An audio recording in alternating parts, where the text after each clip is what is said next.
Now that we've recruited new people and have learned how to conduct their appraisals, it's time to have a deeper look at their professional profiles. Our employees have various skills. One person can be the Michael Jordan of marketing, while the other is a Usain Bolt of JavaScript. But it's impossible to remember who is best at what, even for a human replicant. Thanks to the Skills and Resume feature, we can gather all the information in the employee forms and have quick access thanks to the search feature. Finding the right person with the right skill set becomes easy by adding this info to our database. We won't lose time looking for the one person who speaks French in the office or the one who's an expert in SEO.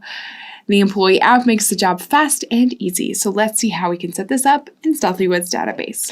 All right, here I am on my database, specifically looking at the employee's application. From here, we're going to go to Configuration, Settings, and from the Settings page, we want to be sure we have the Skills Management option activated, which will be the top one here. I've already saved this, but if you need to, go ahead and do that now.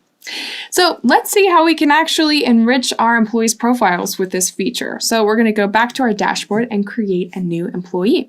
So I'm going to click on Create. All right, I'm going to add my new employee here, Eric, and the job position. Okay, I'm also going to go to the HR tab and add an appraisal reviewer because this is a mandatory field. And I know it's mandatory because the line is in bold. All right, then we can save this. Once it's saved, we can pop over to the Resume tab. And here I already see some experience from Eric. Experience where? Well, of course, with Stealthywood as a consultant.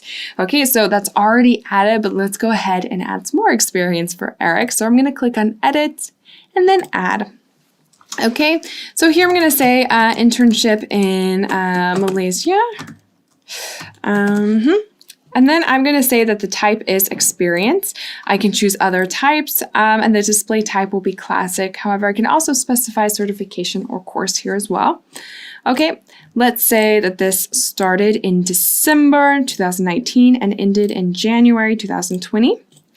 And save and close. Now we see that additional bit of experience is automatically added. And now let's add his education as well. So I'm going to change the type. I'm going to add education here. And then I'll say McGill University. All right. Let's say he started in 2012. And he finished school in 2016. All right, and then we're going to save and close.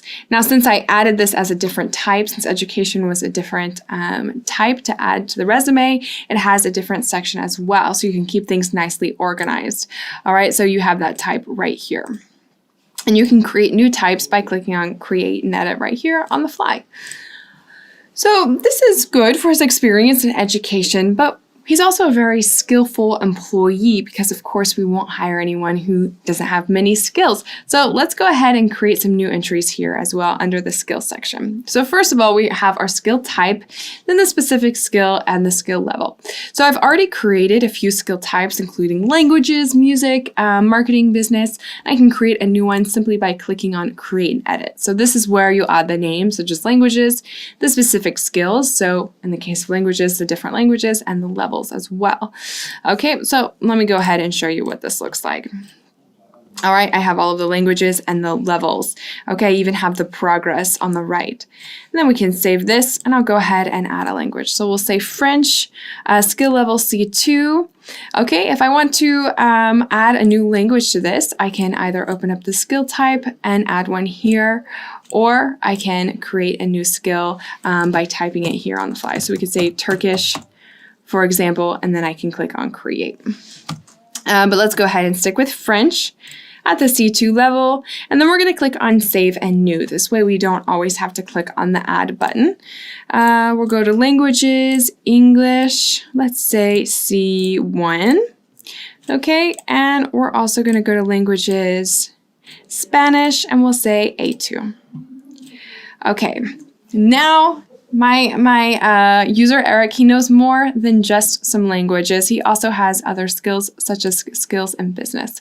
Okay, so let's pop this open as well. Again, I have my skills. So here I've added finance, negotiation, and communication. And I also have my levels. So I have advanced, intermediate, and beginner. But let's also add another level. Let's put superior. Okay, and then we can add the progress in percentage. So if you're superior, you'll probably have it down pat. So we're going to say 100% and save and close, and we're going to see that here. And then save. So let's go ahead and give him some of these skills as well. So for finance, he's advanced. Let's say negotiation, advanced as well. But for communication, he's superior. And then finally, we're going to save and close, and we have those skills on the right. So that's really nice, and we even have the progress. And what's cool is that, of course, someone can always improve in an area, and so you can come back here and edit. So let's imagine he took some more Spanish classes, and now he's speaking at a B2 level. We can always come back here, click on B2, save and close. So we can see what skills he has and where he's at with those skills. So that's really cool. This is a nice overview that we have on the employee form, but what's really cool is we can also search for skills as well when we're looking at all of our employees. So let's save this. And let's go back to our employee dashboard. So for example, if I have a customer who's speaking French, I might want to look for one of my employees who's French speaking. All right, so I'm going to put French here, and I'm going to search this through the skills. And then I'm going to get all of my employees who are speaking French, and then I can choose from these employees, including Eric, the newbie. Okay, but I can also search the resume as well. So I know one of my customers went to McGill University, and I think one of my employees also went there. So it would be nice to know who that was in order to create a connection with the possible customer. So I'm going to put McGill University here, and I'm going to search through our resumes, and I see it was Eric who went to that university, so I can ask him about that. So that's just a really cool feature to take advantage of, and it's really nice to keep track of our employees' resumes and skills and how they're growing.